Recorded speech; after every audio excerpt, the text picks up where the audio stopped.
literally moms from all walks of life. There is so much wisdom and things that other women have gone through and are going through. I think that's why we're here. That's why we're having these conversations.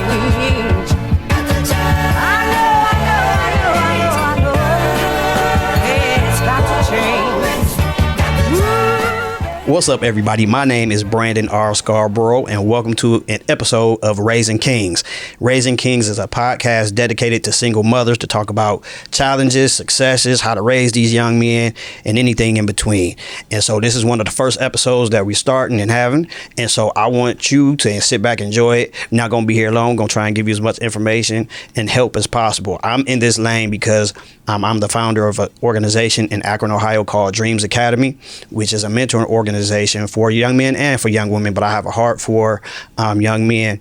Dreams actually stands for Developing Responsible, Extraordinary Males for Success. I hadn't said it in a while, but that's what we do. And in line with that, we are opening a school in Akron, Ohio, August of 2025 for young men in kindergarten through second grade. And so that's a big deal for us, along with our mentoring program, and along with another program that we run called The Village, where I have my two ladies that help us out run The Village. The Village, matter of fact, I'm not going to tell you about it. I'm going to let them tell you about it. Introduce yourselves and tell them all about The Village. Well, hello, my name is Kolaiah Tucker. I am one of the members of The Village. It's me, myself, and Ari. I don't like that at all. We're going to cut that out. Oh, just, hey. It took me 8 times, so, we figured it out. The Village is a group for single mothers raising Black sons that just need a village. The saying goes, it takes a village to raise a child, and that is why we're here, to help these mothers find the village that they need and to build that village stronger, so that we can have a strong foundation for our young Black boys in the community, so they can go out into the world and know who they are without. Yep, we're gonna cut that out too. I don't know. Probably won't. It's okay. No, we can't cut that out. Nah, we're gonna let it all ride. Oh gosh. Go ahead, Ari. I am Ari, Ariel, Ari for short. I am the other half of The Village with Kolaiah. And like she said, it is community, it is compassion, it is support. And a lot of times on this journey, if you are a single mother raising a Black son, you can feel very much alone. Mm-hmm. So we want to bridge the gap with that. We want to have specific things cater to you, to your children, to your family, to the young men that you are raising. So we are here to support you. Follow us on Instagram at The Village at Dreams Academy, and you can register. We have amazing conversations. We are talking about the things that mothers think and feel but do not say. So we invite you into the conversation and along the journey with us, and I'm happy to be here and all the things. So listen, you do not have to live in Akron, Ohio to be a part of The Village. It's community. We're trying to grow it. And just one of the things I was led to do, let's start having conversations that members of The Village are talking about. I get tagged and post all the time when it comes to mothers who are in our city looking for mentorship, looking for just help, looking for answers, responses. And one of those things that help this is going to be a great plug here. I wrote a book called Talking Points, and it is a resource for single mothers to talk about just different things like hygiene, sex, violence, race, education, emotions even. And what the book does, it gives you prompts and questions that you can talk about with your son. So make sure you go to the website and purchase it at www.talkingpointsbook.com. talkingpointsbook.com. It's only $20. I think it's $10 for the ebook that you can download immediately. And so let's jump right in though, right there with, some of the things even about the book, because I know Ari, mm-hmm. You are a single mother, correct? Mm-hmm. Kolaiah is married. And that doesn't disqualify anything. She just happened to be married and got some help raising her kids, I guess. Mm-hmm. He's a good guy. He helps out. But all right, talk about, some of the things that I know you read the book even, mm-hmm. Some of the things that it may have helped you with, or some of the discussions that it brought up. For me, as Adonis, my son is 13. His name is Adonis, and what I realized in watching him, and he's an athlete, so a lot of his emotions he bottles up, and I had to actually pull out the book when I wanted to talk about emotions specifically, and I wanted to make sure I did it in a way that he felt safe and felt comfortable. So the talking points definitely helped me navigate the conversation. I was able to kind of go in with a little bit of a blueprint and a plan in the conversation, because number one, we hear, or men are taught, like, black boys shouldn't cry, and he has heard that often, and not in our house, but he's definitely felt like, I'm an athlete, I got to be tough. So he, when he's embarrassed, when he's frustrated, like, he bottles it up, and it can come off with the tone. And I was like, oh no, we gotta reel it in. We gotta figure it out, because what I know is, or what I recognize is, you have something going on and you may not know how to express it. So that's when I was like, went to the bookshelf, was able to pull it out and help navigate the conversation with it being, number one, it's a safe space. You can cry. It's okay for you to cry. And then, what are you feeling right now? And then we were able to just end up having just a natural dialogue, for him to feel safe enough to say, this is what I feel. I feel sad. I feel frustrated. I feel angry.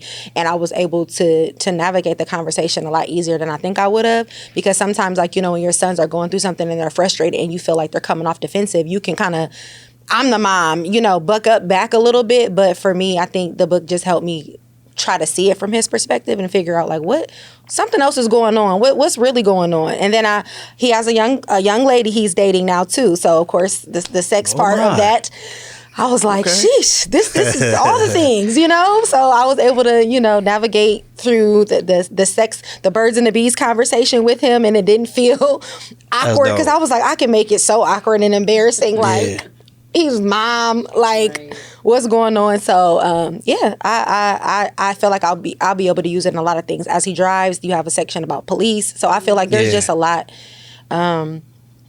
you need to go to sometimes, and sometimes approaching the conversation is difficult and hard, because I didn't know how to do it. So what was his like? So I always get to hear parent feedback, but what was like his reception to the conversation, the way you were handling it? Like, did he open up immediately? Well, so at first I had to just tell him, like, this, you're not in trouble or anything. This is not, I just want to have this conversation with you because you're growing. And I think once his walls were down, he just talked. I didn't cut him off. I didn't, interject. I let him say whatever he wanted to say for however long he wanted to say it. And I think since then he has come like, Mom, can we talk? So I was like, okay, like, you want those things. Like, I want, especially as he's getting older, he's going to be in high school next year. I want him to know, whatever it is, how heavy it is, how difficult it is to say, how uncomfortable. Like, I want him to know that it's okay to say what you have to say. You're not going to be in trouble for how you feel. I am learning to correct him on the behavior of how it is, how you're processing what you're feeling. That's what you may get checked on, but how you feel is how you feel. So he was able to, like, put his walls down. I could tell that it wasn't. He wasn't in there like with his shoulders up trying to hurry it along, because I can tell when he does that too. So one of the reasons that I'm in this work, and it's something that we talk about at Dreams Academy, or I'm sorry, Kings Academy. I got to get used to saying that. So let me slide in right there. Dreams Academy was our mentoring program for our young men, but now that we're opening the school, Kings Academy is the new name for our mentoring program. And so we just changed that this year, so I'm still getting used to saying it. But talking about emotions, so many of our black boys and black men, for that matter, are angry, and for a lot of valid reasons, actually. But that can't be the only emotion that we know. And I know for myself, it took some counseling and some talking to people about that and what I'm angry about and all those kind of things, where I'm now in a space where I'm cool with it, and able to express myself. But even our young boys, I know one thing I'll talk about all the time, and this is not a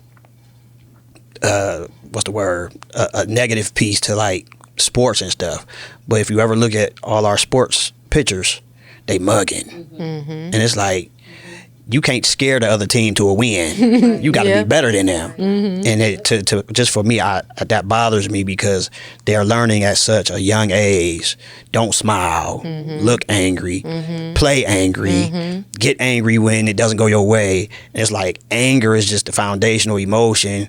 and you're supposed to be having fun. You know what I'm saying? So nobody's smiling. Everybody, I'm like, yo, what are y'all mad at? Why is everybody pissed off? And so that's something we talk about with our guys. And I know that's something hard to change because I look back at old sports pictures. Ain't nobody really smiling, but ain't nobody looking mad either. You know what I mean? And so that emotions piece is very, and especially now with like I think mental health is easier to talk about in this day and age, and people are starting to recognize the need for it and the need to have these conversations.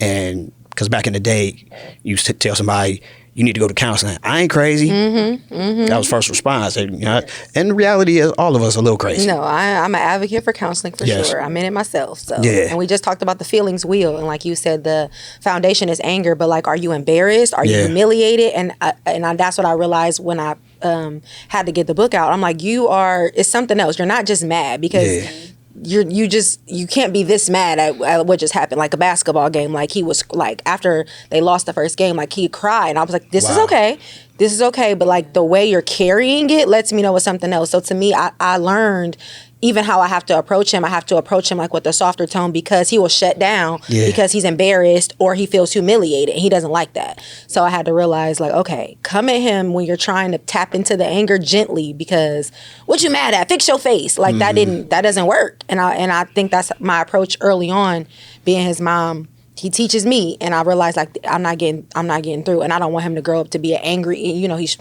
little shorter, so you know I feel like that has something to do with it. He plays against the bigger kids, so he feel like he got to be extra tough. But I want him to be able to. I think it's a superpower if you're able to control your emotions. Absolutely, so, yeah. I'm grateful for it because Kolaiah, being married, what's your drive for interaction in the community, leading the community, having a heart for mothers that are raising young men? I think it's because of the work that I do. Working in early childhood education, I've seen a lot of kids come through just the different programs that I've worked for, and I see the mothers and what they deal with on a day-to-day, and how hard it can be. When they are, you know, these kids are 6 weeks to age 5. And in that time, so much happens, so much development in a child. And people are like, oh, they're kids, it's daycare, they're playing. It's like, no, these kids are really learning, you know, and your kids see how you react to things. So I see, you know, these little boys that are angry at the age of 2.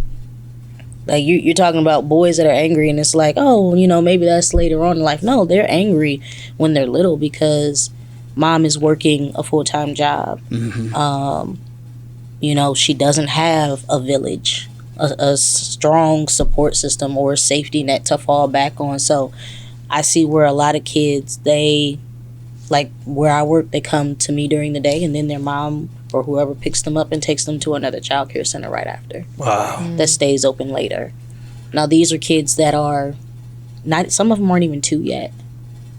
But think about that time. So they're dropped off, let's say 7:30 in the morning, and then they're not picked up till 7:30 at night to go home. It's time for bed. Right. You know, and so it's a lot that I think moms don't see when their kids are that small because they're just like, I gotta work. They gotta go somewhere. You know what I mean? So they're not in regular school just yet, right? So it's like, I just need them to be somewhere where they can be taken care of and I don't have to worry and I can make money so that I can pay my bills. But it's a lot that they deal with that people don't see. Like I see a lot of mothers that struggle internally, and it's like, I can't stop, you know, because who's gonna take care of these kids? Right. Like, who's here to help? And I think that's where my passion comes from, is just what I've seen over the years and seeing that these mothers do need help, and that, you know, it's different when there's a little girl and there's a little boy, because the moms are like, I don't know what to do with them. Like, I've heard moms say, I don't know what to do with my son. Yeah. You know, especially if they're, you know, a hyper kid, and it's not even necessarily, they're like, well, does he have ADHD? And it's like, he, you know, some kids just have a little more energy. Right. You know, and they may He's a kid. need, they're kids. Don't mean it's medical. Right. He's a kid. So they may need that extra time in the afternoon just to go to the park and play. You know, I had a kid that the parents told me, like, oh, well, that's probably the first time, because they were exploring the grass when we went on the playground. And they were like, well, that's probably the first time, that's really the first time that they've been in the grass. And I was like, oh. Yeah. This is a 2-year-old. That's the first time they've explored the grass. Like, things that we take for granted. Yeah. You know what I mean? And so my passion for this and mothers and just kids in general comes from the work that I do. Yeah. There are so many, I guess, situational and systemic things that play into that. So when you're talking about a mother who doesn't have any help but has to keep the lights on, and so it's not a matter of she don't want to be with her son. Right. I can't. Like, Right. I have to go to work. I have to work these long hours, sometimes 2 and 3 jobs. And so I get to hear a lot of these stories where, like, just like you said, I don't know what to do at this point. And there's no tutorial Right. for parenting. Yeah. There's no handbook. There's no handbook for it. And that's another reason I kind of want to do this podcast, to touch on so many different areas that a lot of times mothers don't, as we talk about what they don't have the community, they don't have the friendship, they don't have a counselor, they don't have a therapist, they don't have anybody that's talking about these things. And first, just supporting them and encouraging them. Right. You know, and so that's the underlying reason for this. But let's talk about the stuff that it's real life. Let's talk about what's real, but also say, hey, like, keep your head up. Like, you know, we need you, your son needs you. And I don't say that to put pressure on you, but, like, let's figure out some things together. And that's what I like about the village. I remember at the event downtown at Blue Jazz, where, you know, they were just coming with, I got this going on. They start crying and everything, but they just needed a space to let it all out and talk about, you know, sometimes it's not even just bad stuff. I just need to get something off my chest. Right. Because I'm in this space. But I have to be strong when I walk in the door because my son gonna jump in my arms, you know. Right. And so, you know, what are some of the challenges that you think that we've seen? Like, even think about our like registration form, where some of the mothers kind of just tell their story. What's some of the stuff that you've seen in there? I think one of the major things is like behavior, right?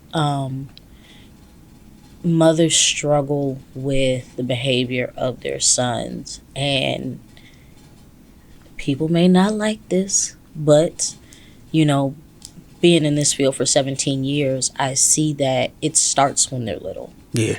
You know, so if your child, from the time that they're able to walk and talk and understand things, if you're telling them, oh, go hit them, go beat them up, you know what I mean? Just because they're small and you're like, oh, well, they're little and they really can't hurt this person.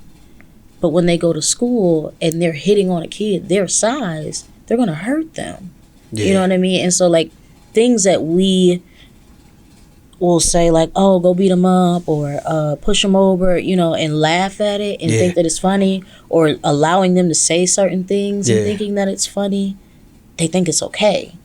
So then when they start to get 3 and 4 and 5 and they're in the classroom and they're cussing and they're putting their hands on people and the school is calling you, you're like, well, I don't know why he's doing it. It's confusing. It's confusing for them. It is so confusing. Yeah. You know, behavior is the biggest thing. I think, like, if we focus on behavior from the beginning, we will avoid a lot of headache on the back end, because... And that's why that's why the school is starting at kindergarten. Yes.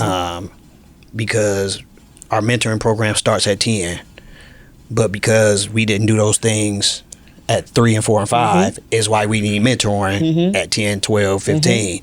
And so I want to start at kindergarten to even avoid the mentoring piece. If you look in other cultures and other communities, they don't have a need for it. I've never heard, outside of like the Boys and Girls Clubs, that's for something to do. Right. That's not to change your mind. That's not to get you to change your behavior. That's just somewhere you can go play ball after school. Yep. And so our lighter skinned brothers and sisters, they don't have to have a Dreams Academy. Mm-mm. But it's something that we need in our communities to help support our moms. Absolutely. And then I was telling a friend about me starting this podcast, and she said, B, she was a former single mother, and she said, don't you dare talk about this and don't hold fathers accountable for what they don't do. Oh, for sure. And I was like, oh, well, yeah, okay, you're right. And that has to be discussed. It does. It has to be discussed because their absence is creating some of these challenges. And the thing is even, and it's sad because even in some of the cases where it's a 2-parent household, I still see the mothers more often. Absolutely. And so I get it for moms, whether you're married or in a relationship or what have you, like, it's a lot of it is still on the moms. And like you said, these dads don't get a break. Mm-hmm. They don't get a break. Like, and I see dads that pop in every once in a while, but they're not engaged. Like, for example, my son, I went to his parent-teacher conference the other week, and we had an online sign-up list. And I looked at it because I asked my son, I said, well, how many kids are in your class? He said 23. 6 parents had signed up. Wow. 6. And I'm just like, man. And like, they had a little Valentine's Day dance for him. And we go down there, the gym is just about empty. Like, it's like maybe first and second graders in there. But like, he was like, I thought I was going to see more of my friends. And he's in the 4th grade. Mm. He just did a wax museum. He was Frederick Douglass.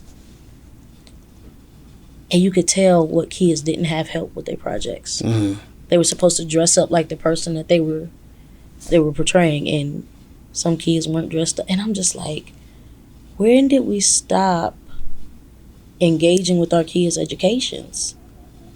That was my first thought. Yeah. But then it was like, think about these single mothers that are working full-time jobs, maybe 5 to 6 days a week.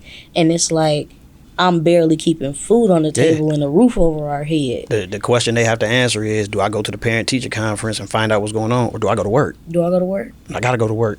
Because I can't, because a lot of these jobs do not let you be a parent. Like, they do not care about the fact that you got kids. They want you on that clock doing that job when you're supposed to be there. Mm-hmm. And so it's like, how do we balance that?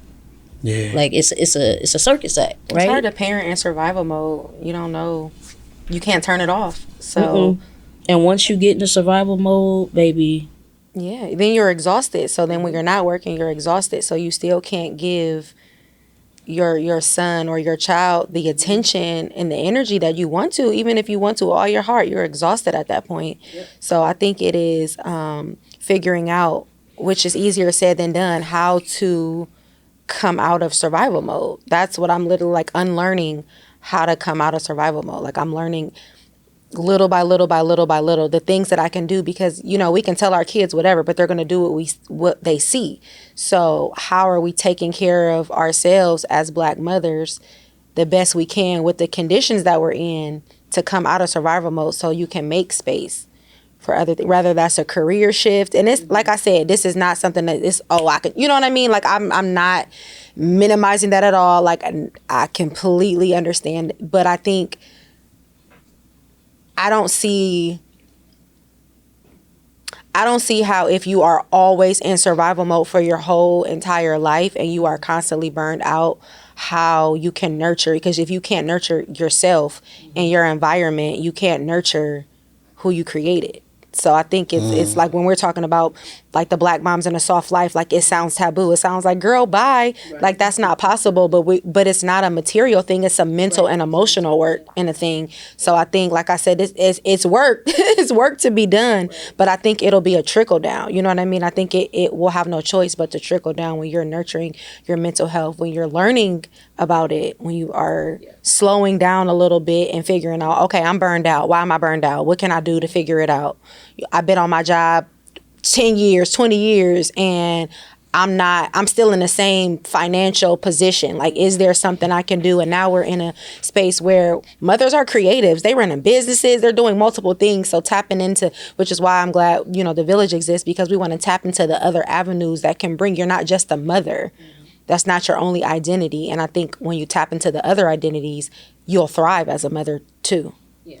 I think I heard you say you are slowly coming out of survival mode. Absolutely. Counseling though, I'm an advocate for mental health, but it took me burning out and breaking down and struggling with anxiety and depression for a long period of time to realize like this is not okay. And when I started to see Adonis get anxious, like it would be like Monday when he getting ready to go to school, and it would be like almost like how I felt Monday going to work, and I was like, oh no, absolutely not. This got to stop right now, right here with me.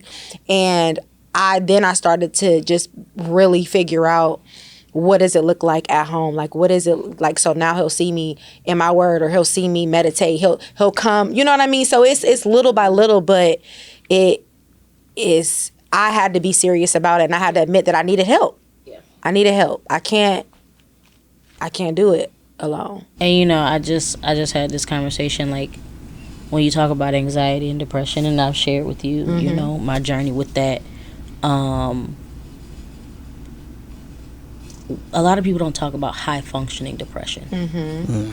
Where you are still able to get up in the morning, get yourself together, go to work, pay your bills, you keep yourself presentable, like functional. You're going through life and you're still smiling, you're still helping people, you're still laughing, you're still hanging out with friends. Like, people like, no, she not depressed. She good. She was. I just seen her the other night. I just seen her the other day at brunch with the girls. Yeah. Like, but inside you're screaming. Yes. You are breaking down, and it's like, help me. Like, you are fighting, and you don't, because one, you could be going through it and you just like, I don't know what's wrong. Like, something don't feel right, Or it comes off as like agitation or irritation or anger. So nobody doesn't. The angry black woman. Yeah. So like they're walking around like you're angry all the time. Yep. I'm not angry. I'm anxious. I'm burned out. I'm exhausted. Like, there's a lot of other things. Like, we're talking about whatever the top emotion is really layered. There's something underneath that. So you snapping at your son because he playing basketball too loud, and you like, cut out all that noise, but you're really just like, I am anxious. So yeah, I'm sorry, I didn't mean to. It resonated. That was real good to me. It resonated. Yeah, but it's so it's how do we get mothers to see that you don't have to live in this. You don't have to be in survival mode all the time. And me coming from a single mother, that's pretty much what I saw. Like, not that she was anxious or anything like that, but I saw her working. I saw her grinding. Like, if my mother ever struggled, I didn't know it. I never knew it, right? And I think there's another thing that we have to do that sometimes people can do and sometimes you can't. But going back to the source. Our parents give us all that they can, and we have to take it from there. They give us what they know. And so we put the tools that they give us into our toolbox, but maybe that doesn't necessarily mean that our toolbox is full of all the tools that we need, because times change, the world changes. So it's like, you have to step back and look at the tools in your toolbox and say, what else do I need for me? I think that's hard to do though, because I think there's a lot of shame. There's a lot of guilt. There's a lot of, I got to figure it out. I don't have time to be anxious. I don't have time to be depressed. I think it starts with knowing and being able to like admit to yourself where you are mentally. And then I think you'll be able to reach out for those resources and be able to take the steps forward to come out of survival mode. Because I think it's easy to be like, oh yeah, you in survival mode. And then you're like, okay, how do I get out of that though? Yeah. You know what I mean? Like, everybody doesn't have access to counseling. You know what I mean? Like, everybody isn't able to see, a mental health professional all of the time. So, like, learning how to do it at home with what you have, even if it's like we were talking about starting your day. If you have 5 minutes, in whether it's the bathroom, the shower, like, you need a space to start and reset. Yeah. And navigate your day with some sort of stability and peace, and then that can set the tone for the rest of your day, and then gradually increase it as you can. But I think it just is one of those, why we need a village. It's like the how. We know, you may even know what's wrong, but how to get there is where the gap is. Yeah, I agree. I mean, it's like we talk about the black mom soft life. And I would say that we're both on our journey of that, right? And for me, just recently, you know, at my age with 2 kids and a husband, like, I'm trying to figure out what my soft life looks like as a black mom, you know? And so for me in this moment, it's focusing on my mental and physical health. Because I know if I focus on my physical health, my mental health is going to get better, right? So those are big for me. Making sure I'm getting myself moving and active. And I know it's hard for mothers to do that, but I encourage any mom, like, if you got 15 minutes in the morning or 15 minutes at night, you know, turn on a YouTube video and do a few stretches or exercises or movements, because it's helpful. It helps you a lot. I'm just here now. I was just letting y'all roll with it. Oh, no. Well, so I'll ask you this. Being a man and coming in contact with these mothers and the stories that you hear, how does that make you feel as a man? Oh, man. In the last 2 weeks, I've had 3 kids in the psych ward. All 3 either tried or threatened suicide. 2 bumped into each other as a result of Queen's Academy. They, on this floor, say, "Hey, I know you." And it's like, I'm glad they know each other, but look where y'all at. So that's a very, very heavy, everybody ain't built for this work. It's a lot. And it's going to increase with us expanding to the school, because now we getting a whole new demographic of families that we may not know who have smaller children, and they might just be starting out with these kind of challenges. It's still fresh to them. With the mentoring piece, you know, most of our kids are pretty much preteen or in the teenage years, and so I think that the team we have at this point was definitely God sent, because I prayed for that, to send me the right people that can carry the weight of the stuff we will learn. And so there's not, I was in a meeting the other day, some kind of interview, and the lady said, give me a range of issues that you hear about with kids. I said, the range is endless. I said, from everything to behavior to suicide. I was like, to me, that's, you know, that's as deep as we can get. I'm grateful that our parents trust us to reveal those things.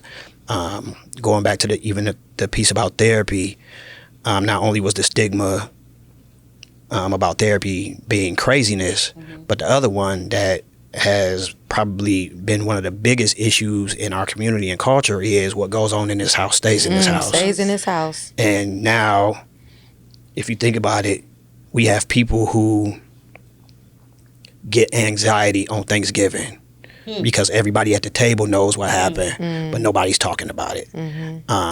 And if I do talk about it, now I'm the black sheep of the family because I told what uncle did. I told what, you know, and all of those things. And so people are like just like you just said, who's walking around depressed and, you know, still showing up. And we just have no idea what people have been through. And so, no, this work, I didn't ask for this at all, but it's gratifying to be able to say, please come talk to us.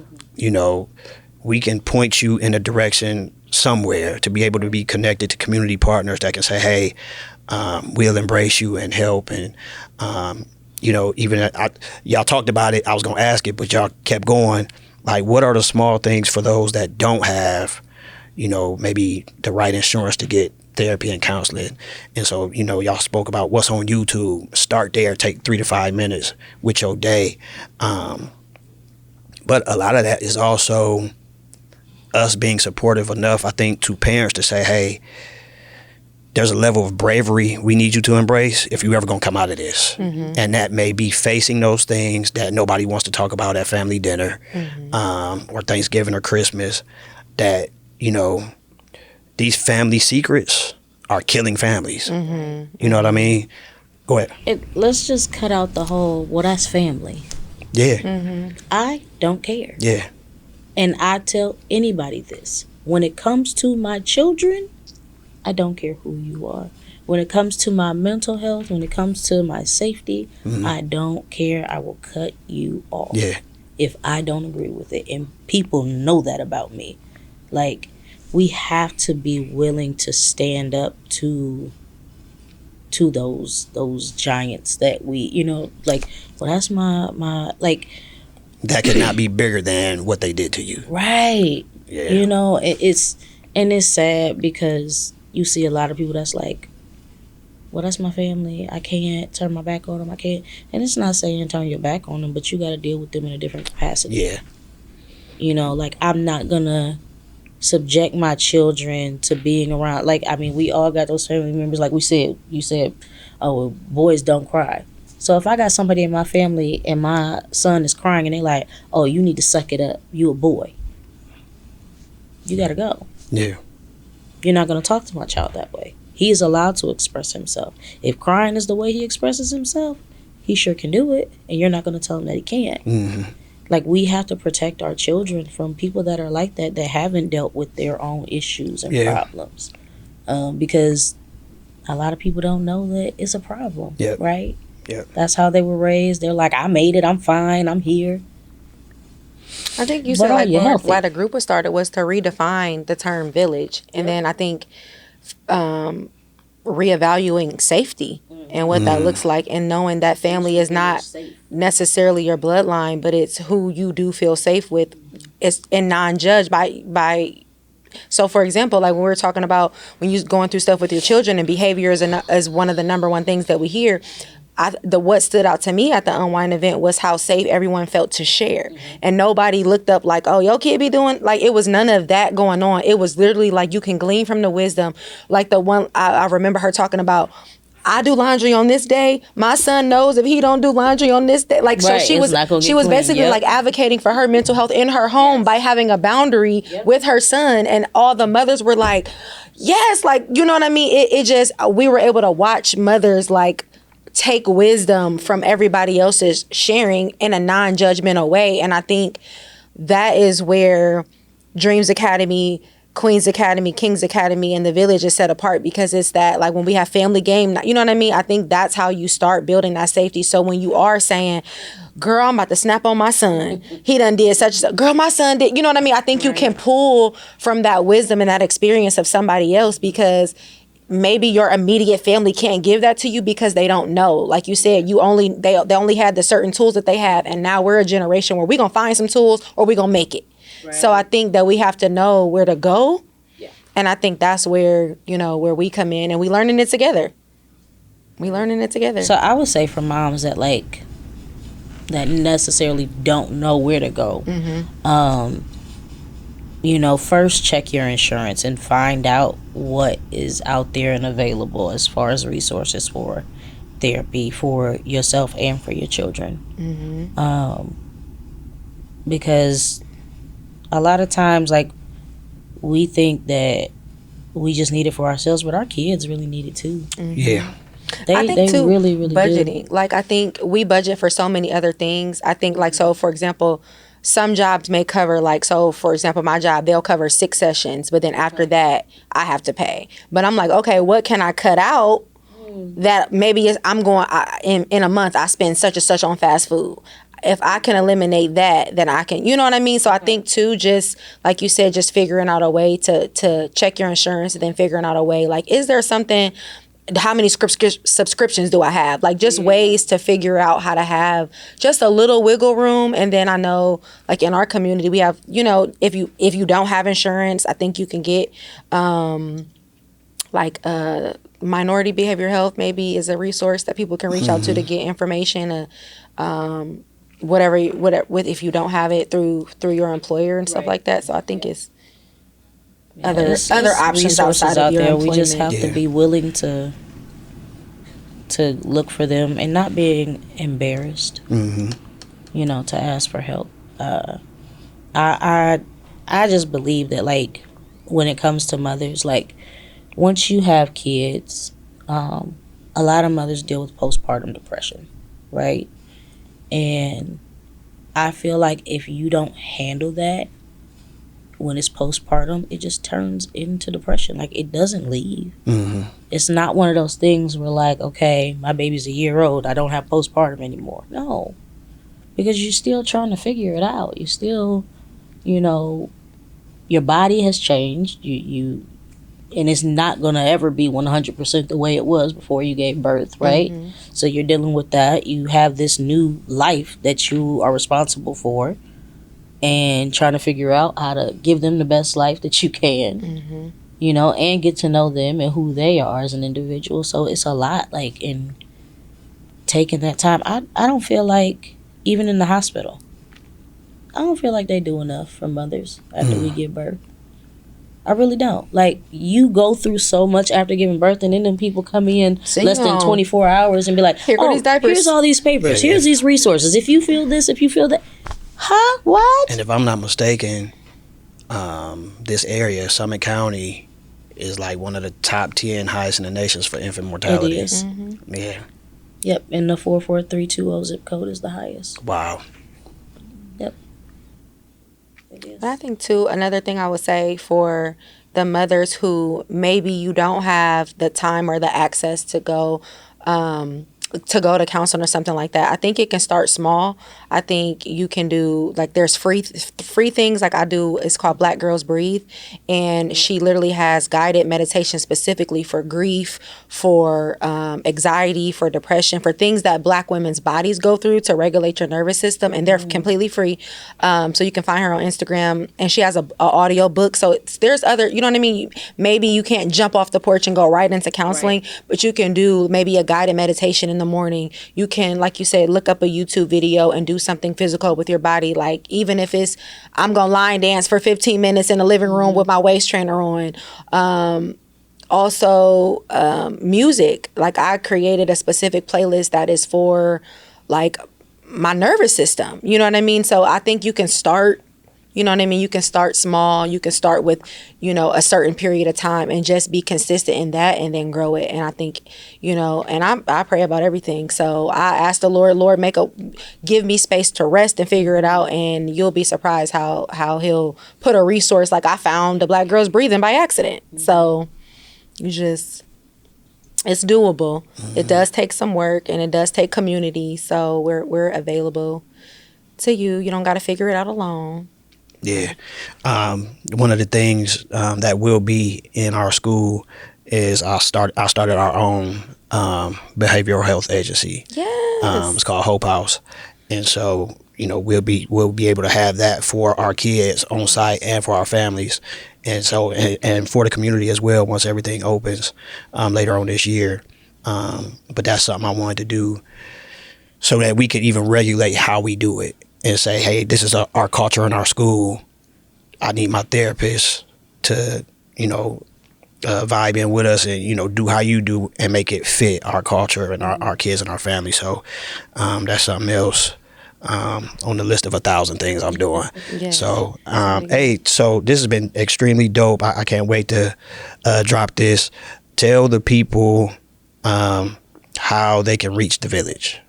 So you can reach the village through our Instagram page, the Village of Dreams Academy, or Facebook. It's the Village of Dreams Academy. Follow us there. You can click the link to register, and you can reach both of us from those pages. Cool. Make sure you follow the Dreams Academy page where you get to see all the stuff Dreams is doing, Kings Academy, Queens Academy, probably the Village too. We Dream USA on Facebook and Instagram, correct? Mm-hmm. Follow me on Instagram, Mr. Dreams Academy, on Instagram and TikTok actually. And we're kind of putting everything out there. It's all this stuff we're doing unfolds, even as I build this school and just do everything that it's taken to get that done. And so, hey, this was a dope episode. Hey, tell the people how they can find y'all if y'all want to be found. Kolaiah Tucker on Facebook. You know you got to tell them how to spell that. That's Kolaiah. blackity black. It is not. That's It's biblical. Yeah. We was black in the Bible. And if we was doing black stuff. Yeah, so it's Kolaiah Tucker on Facebook. I think it's the same on Instagram. I don't know. No, so if you request her, she might not see it for 3-4 months because she don't be on there. Like, if you don't know your name, you don't be on there like that. Yeah, no, I don't. But hey. Well, I'll just make it simple for y'all on Instagram, official Black Sheep Beauty, because I have to spell my whole name for y'all on Facebook. So we just going to go with that. Tell them what that is. Oh, yeah. So Black Sheep Beauty, wow, man. It is a lifestyle brand that is dedicated to letting you know that because God hand-stitched you, you are the luxury. So we do that through fashion, through poetry, through content, through a number of things, but it is a lifestyle brand. So yeah, you can check out my website. It's on the Instagram. Everything is linked there. You can check out my content and more about me on my page as well. Everything is pinned, so follow me. I'll follow you back. Cool. Grab the book, talkingpoints.com. Yes. Talkingpointsbook.com rather. If you're a mom, I absolutely believe it will help you. If you got to this far in the episode, you heard Ari say how it helped her, and there's plenty more, so please grab it and let it be a blessing to you. All right, y'all. Thank you. Until next time, we out. Peace.